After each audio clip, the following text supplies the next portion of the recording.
Two of my favorite books on masculinity and leading as a husband and father are The Rule of St. Benedict and De Re Militaris by Vegetarius. Those are probably the two books that I've read that made the biggest impact on me coming into my masculinity, the spiritual battle, the spiritual life, war, protecting your family. And I wanted to take a few minutes today to give you guys some insight into your realm as head of the household and your governing of all that is in your realm, your wife and your children, and what that means. So I'm going to take the precedent that you guys are already striving to be good, holy men.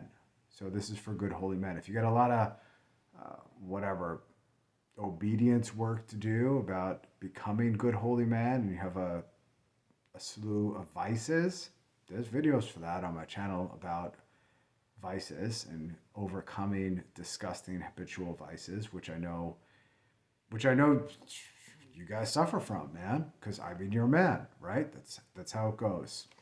All right, so lessons on fatherhood and being a husband from The Rule of Saint Benedict in English, and you could get this book for like literally $1.99, or you could download the PDF. You could probably get De Re Militaris by Vegetarius online and download it, print it, and read it. Or you could just buy it super cheap. Both these books you could probably buy together that have made a big impact in my masculinity and my fatherhood and me being a husband. And you can get them probably under $10. So let's play along. If you like this, subscribe, share, like, comment, whatever. You guys get the drill. All right. I'm going to replace a couple of words. So instead of monks and brothers, I'm going to say, wife and children. And instead of abbot, which is the head of the monastery in the Rule of St. Benedict, we're just going to say father. So we're going to read this straight out of the Rule of St. Benedict, and I'll just do that quick language swap so you could know what I mean. You could know why this book is so impactful for us men. All right, so let the father always remember that at the fearful judgment of God, not only his teaching, but also the disciples' obedience will come under scrutiny. So not only yours, but the obedience of your wife and children will come under scrutiny. God has given them to you. They're for you to care for. Not as a tyrant, but as a father, as a patriarch. They're there for you to take care of and govern accordingly. All right. So let the father always remember that at the fearful judgment of God, not only his teaching, but also his wife and his children's obedience will come under scrutiny. The father must therefore be aware that the shepherd will bear all blame. You will bear all blame for the faults of your family. All of it. So not like this new age stuff that says, oh, like let them live their own life, all this. No, man, there's a right way to do things and there's a wrong way to go through life. And a lot of times there's too much leniency when it comes to big things and children going wayward because they're making mistakes. And who's going to be responsible for that? You are as the father. It's not going to be the mother. You're going to be answerable to God for those things. All right, let's continue on. Now, this is from, let's see, I got the newest edition from 1981, so the language is pretty clean and good. And this is from chapter 64 under the header of the election of an abbot. So, father, right? So, entering into marriage and what is going to be responsible for yourself and your stewardship. All right. Once in office, the abbot, right, the father, once in office, the father must keep constantly in mind the nature of the burden. So, what does that mean, once in office? Once married, once you are married, once you have the obligation to take care of your wife and your family, once in office, once married, the father must keep constantly in mind the nature of the burden he has received. It doesn't say, and it says the burden. The burden. The language is very clear here. Your family will burden you. It is a weight that you are agreeing to take on. It doesn't say peace. It doesn't say your enjoyment. It doesn't say any of those things. It says your burden. You will have to give account of your stewardship, what God has given you. That wife and those kids, you will have to give an account like a good steward. Let him recognize that his goal must be the profit for the monks, the children, right? The wife. He ought to therefore be learned in divine law, so that he has a treasury of knowledge from which he could bring out what is new and what is old. The next thing, he must be chaste. He must be temperate and merciful. So not overly excited, temperate in all things. What does temperate mean? It means to harden. It means not to be overly excitable in all things. You must have control of your emotions. He must hate the faults, but love his family. Must hate all their faults, but love your family. When he must punish them, he should use prudence and avoid extremes. Otherwise, if you go to extremes, and you know this, guys, with wives and children, and even yourself, if you go to extremes by rubbing too hard to remove the rust, you may break the vessel. You want to break down your family. You're not a tyrant. You must love them first and love them charitably, also to correct them. Same thing goes with you. You must also correct yourself along the way, because you're going to make a ton of mistakes. So you must quietly evaluate your mistakes and correct them. Least you break the vessel, you break those people, you break yourself. And then all is to ruin. And how are you going to give an account of your stewardship after that? It's not going to be good, guys.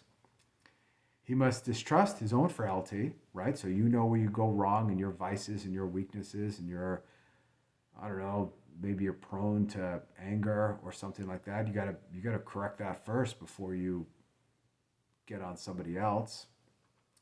And remember not to crush the bruised reed. By this, we do not mean that he should allow the faults to flourish.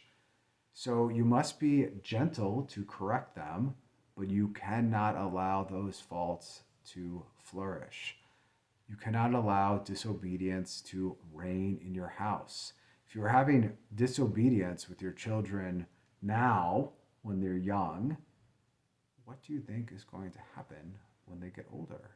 They're going to be fully disobedient, and you're going to have to give an account to them. You're also building a family, guys. It's like what we do. We build stuff. You have to build your family, and you have to give an account for it.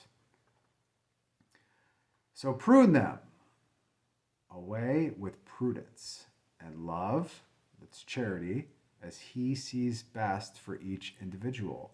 How you correct one child, or how you correct your wife, or how you correct yourself is all different. Like I'm a kind of a hard guy, so the correction that I need to give myself, or the confessors that I find myself choosing as confessors, are all hard men, because that's what I need.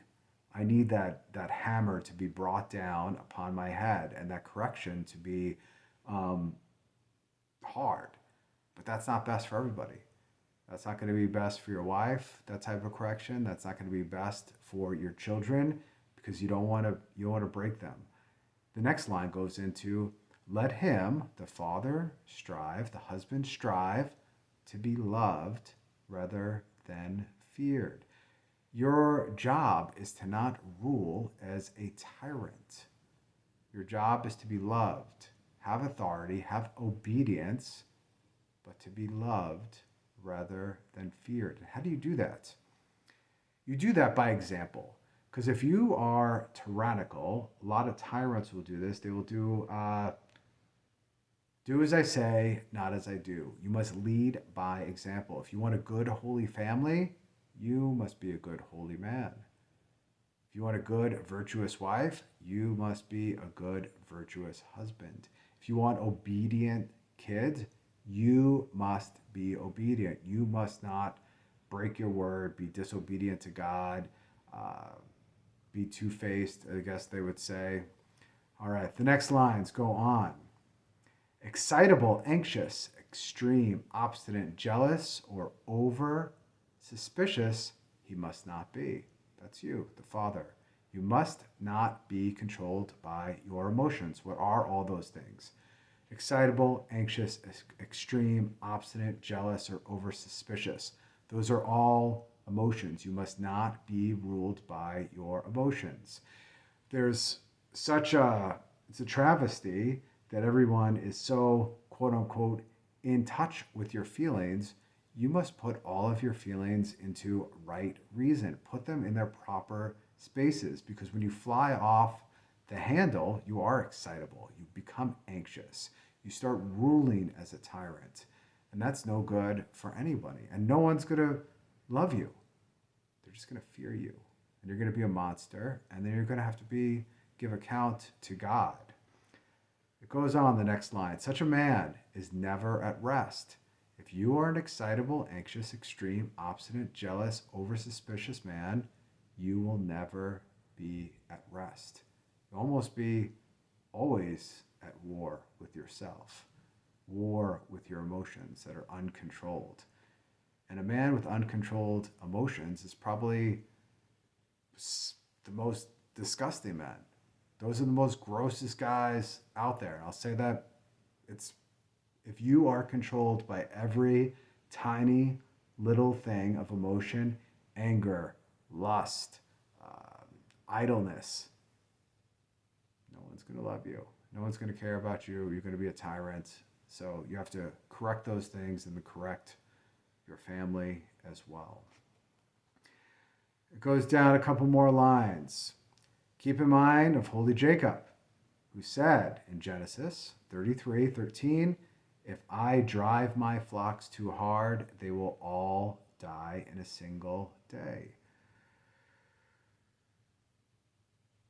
Is that enough said? If you go too hard on your family, your wife, correcting your children, maybe you read this and you go too crazy. You're ruled by your emotions. That's not good. And you can destroy the whole thing. You must govern with temperance, to be tempered in your governance of yourself and your family. The next I like quite a bit. He must, the father, the husband, must arrange everything. It doesn't say, let them arrange it and you govern it. It doesn't say anything like that. It says he must so arrange everything so that the strong have something to yearn for and the weak have nothing to run from. He must arrange, not this is the arrangement that was presented to me. No, you must go out of your way to arrange that situation in your family that the strong have something to yearn for and that the weak have nothing to run from, right? So you're helping build all of them up. So at the end of the day, you will be answerable to God for governing your family. And you can't play the blame game because that's not leadership, right? That's not how it works. You can't say, well, my wife, well, my children, God gave me this wife. Yo, man, you chose her. And maybe you chose out of lust or a million different things, but still in all, you chose her, and you can go and get your whole family corrected. But you can't do the blame game because God's going to look at you, and you are to blame.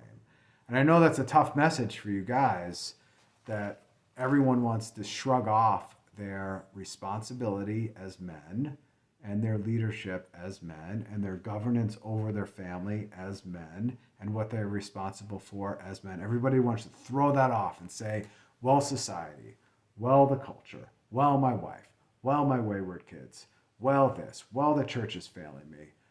No, you got to take responsibility for all of those things. So if you like this, guys, share, subscribe, make a comment, ask me a question. I'll probably answer it. And that's it. Like, share, blah, blah, blah. Like, subscribe, share, out.